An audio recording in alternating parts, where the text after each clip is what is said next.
Hello दोस्तों। तो आज इस एक्सेल की मास्टर क्लास का चौथा दिन है और इससे पहले अपना हमने कंडीशनल फॉर्मेटिंग तक सब कुछ सीख लिया है। ठीक है। और आज हम उसके आगे की चीज को कवर करने वाले हैं। सबसे पहले बात करते हैं स्टाइल ग्रुप के बारे में।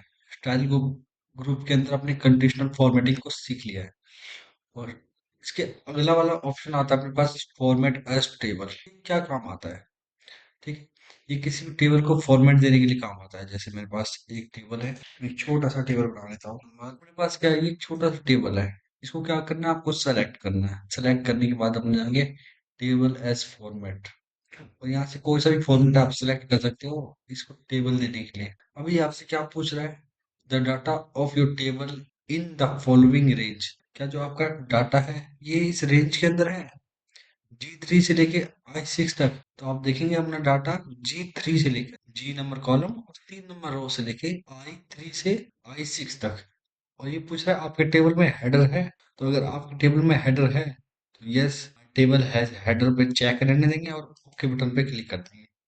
देखेंगे आपका टेबल को एक फॉर्मेट मिल गया है कि आपको इससे स्पेसिफाई हो जाएगा कि एक टेबल है यहाँ पर आपने। और यहाँ से आप इसका चेंज भी कर सकते हैं। अगर आपको चेंज करना है तो आप चेंज भी कर सकते हैं, कोई सा भी फॉर्मेट अपने हिसाब से चूज कर सकते हैं। देख रहे हो दोस्तों। अब बात करते हैं सेल स्टाइल के बारे में।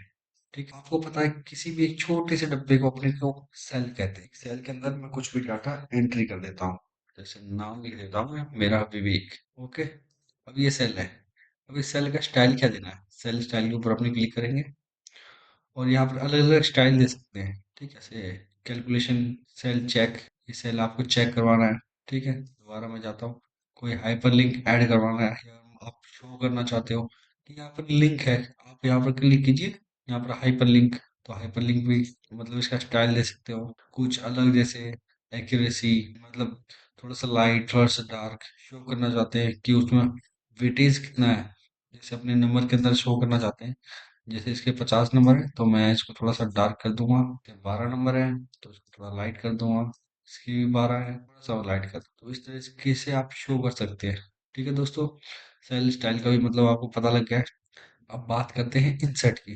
ठीक है। इंसर्ट का क्या होता है, अब मुझे यहाँ पे कुछ इंसर्ट करना है क्या, एक सेल। इंसर्ट के ऊपर क्लिक करूंगा। ठीक है। यहाँ पर अलग अलग ऑप्शन मिल जाएंगे आप, insert row, insert column, insert table, above. Above वो मतलब होता है ऊपर, लेफ्ट का मतलब नीचे। सबसे पहले बात करते हैं इंसर्ट रो अबव। ठीक है।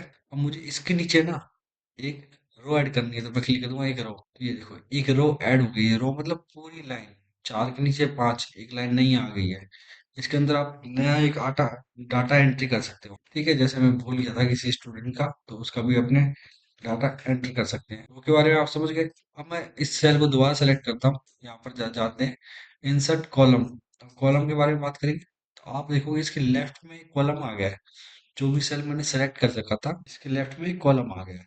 यहाँ पर भी आप डाटा एंटर कर सकते हो भी, इस तरीके से आप डाटा एंट्री का काम। ठीक है। और दोबारा इंसर्ट के ऊपर क्लिक करते हैं। अब मैं इस सेल को सिलेक्ट करता हूँ, insert, then insert table row above. मतलब अब इसके ऊपर 52 आपने सेलेक्ट कर रखा था, इसके ऊपर एक रो ऐड हो गया है। अब दोबारा insert, insert table column to left.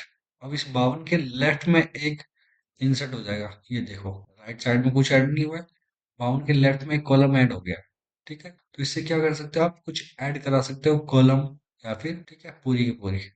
अब यही इसी कॉलम को डिलीट करना है पूरी को, तो डिलीट के बटन में जाओ। ठीक है। दोबारा डिलीट, दोबारा डिलीट, एक एक करके पूरे रो को आप डिलीट कर सकते हो। अगर पूरा पूरा कॉलम डिलीट करना है तो ऐसे डिलीट कर सकते हो। यहाँ पर ऊपर जाके सेलेक्ट किया, डिलीट बटन पे क्लिक कर दिया। ठीक है। Delete column. और यहाँ से डिलीट रो, डिलीट कॉलम, कुछ भी डिलीट कर सकते हो। एक बार मैं कर देता हूँ करके आपको डाटा। बात करते हैं डिलीट के ऑप्शन की। डिलीट के आप ऊपर आप जैसे क्लिक करके डायरेक्ट डिलीट करोगे तो अंदर का कंटेंट पूरा डिलीट हो जाए। लेकिन आप क्या चाहते हो कि मुझे कोई कॉलम डिलीट करना है, मुझे कोई रो डिलीट करनी है, तो यहाँ से भी आप डिलीट कर सकते हो। डिलीट रो। अब देखो मैंने रो नंबर 3 सेलेक्ट किया और डिलीट रो पे क्लिक कर, डिलीट रो।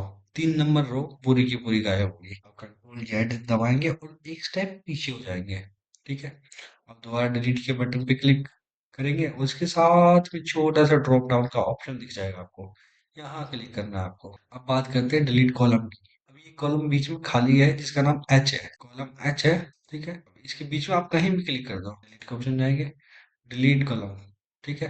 अगर ऐसे डिलीट नहीं करना तो उसके आगे आपको शॉर्टकट की भी दिख जाएगा, कंट्रोल शिफ्ट माइनस, इसको क्लिक करो, कंट्रोल शिफ्ट और माइनस दाबोगे तो ये पूरी की पूरी कॉलम डिलीट हो जाएगी। इस कॉलम को बी से सिलेक्ट किया, कंट्रोल शिफ्ट और माइनस भी डाल सकते हैं, और डिलीट कॉलम भी।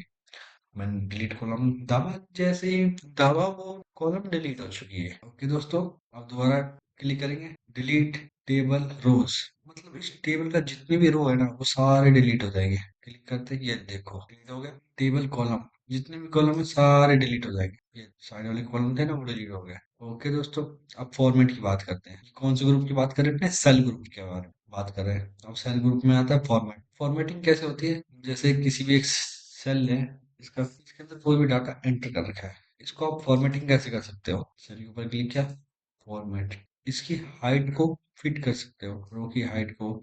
जैसे ही मैं क्लिक करूंगा इसकी हाइट को बढ़ा सकते हो, डिफॉल्ट अभी 15 है, आप इसको 25 कर दो, ओके कर दो। इसकी साइज ऐसे भी विड्थ बढ़ा सकते हो, या फिर जैसे आप लेफ्ट में आओगे तो यहाँ से भी इसकी साइज को आप पकड़ के इंक्रीज कर सकते हो और डिक्रीज भी कर सकते हो। आपने इसकी साइज को डिक्रीज कर दिया या फिर इंक्रीज कर दिया, आप चाहते हो ये पहले वाली साइज में आ जाए, जैसे अदर सेल है ना अपनी साइज में, तो क्या करना है आपको, इसके ऊपर क्लिक करना है, फॉर्मेट पे जाना है, ऑटो फिट रो हाइट, मतलब ये अपने आप से एडजस्ट कर लेगी अपनी हाइट को, है ना। अब दोबारा जाएंगे फॉर्मेट के ऊपर, कॉलम की विड्थ को बढ़ाना है। हाइट को तो आपने देख लिया, अब विड्थ को बढ़ाना है तो कॉलम की विड्थ के ऊपर क्लिक करेंगे, तो कॉलम की डिफॉल्ट कितनी होती है? 8.43। अब इसको अपने बढ़ाकर कर देंगे 10.45। ओके, और यहाँ यहाँ से पिक्सल में भी चेंज कर सकते हैं, डिफॉल्ट यूनिट रहने देंगे और ओके पे क्लिक करेंगे। ये देखो थोड़ी सी इसकी विड्थ बढ़ गई है। और सेम जैसे अपने हाइट के अंदर किया था वैसे ही अपने को विड्थ के अंदर करना है। इसको यहाँ से पकड़ना है, ऐसे छोटा भी कर सकते हो और दोबारा सेलेक्ट करके बड़ा भी कर सकते हो। ये बात इसके साथ भी है, इसको ऑटो फिट करना है तो ऑटो फिट विद कॉलम के ऊपर क्लिक कर देंगे, तो ये अपने कॉलम को टेक्स्ट के हिसाब से ऑटो फिट कर देगा। ठीक है दोस्तों, आप इसे बढ़ा भी सकते हैं और डिफॉल्ट साइज भी कर सकते हैं, हाइड एंड अनहाइड। ठीक है, अगली बात क्या करें अपने, हाइड करने की और अनहाइड करने की। आपको हाइड क्या करना है? आपको हाइड रो करना है या कॉलम करना है या फिर पूरी की पूरी शीट करनी है हाइड?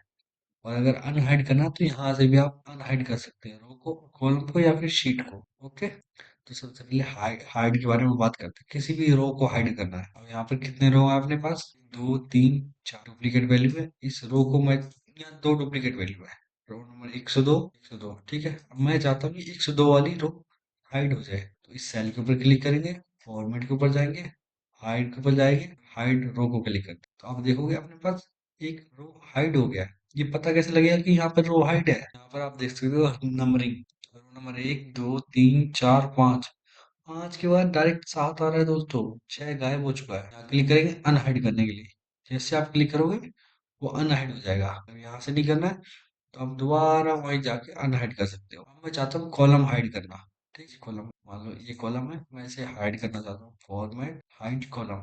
ये देखो दोस्तों कॉलम हाइड हो चुका है। दोबारा फॉर्मेट पे जाएंगे, अनहाइड कॉलम, कॉलम अनहाइड हो गया है। अब मैं चाहता हूँ पूरी की पूरी शीट को हाइड करना, ठीक है, हाइड शीट।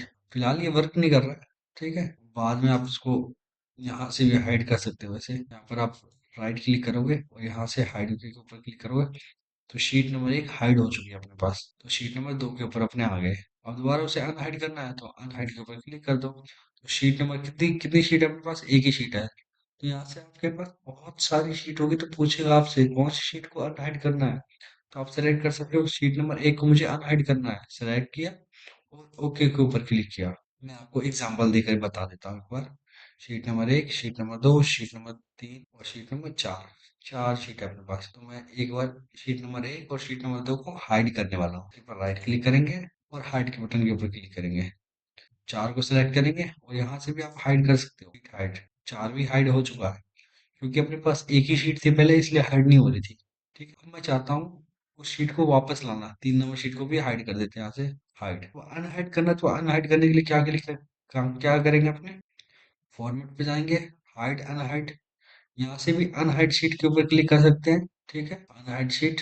और यहाँ से अगर आपको नहीं करना है तो यहाँ देखिए पूछ रहा है आपसे शीट नंबर 1, 3 और 4, 3 शीट है आपके पास, कौन सी शीट को हाइड करना है, कौन सी को नहीं करना, ठीक है।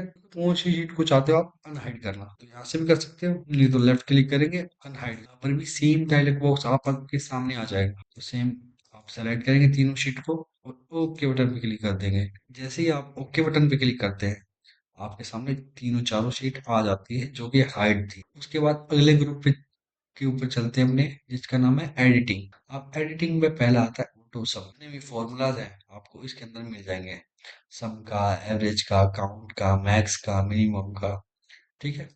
ये अपने अगली वीडियो में कवर करेंगे, तब तक के लिए मिलते हैं दोस्तों, बाय बाय।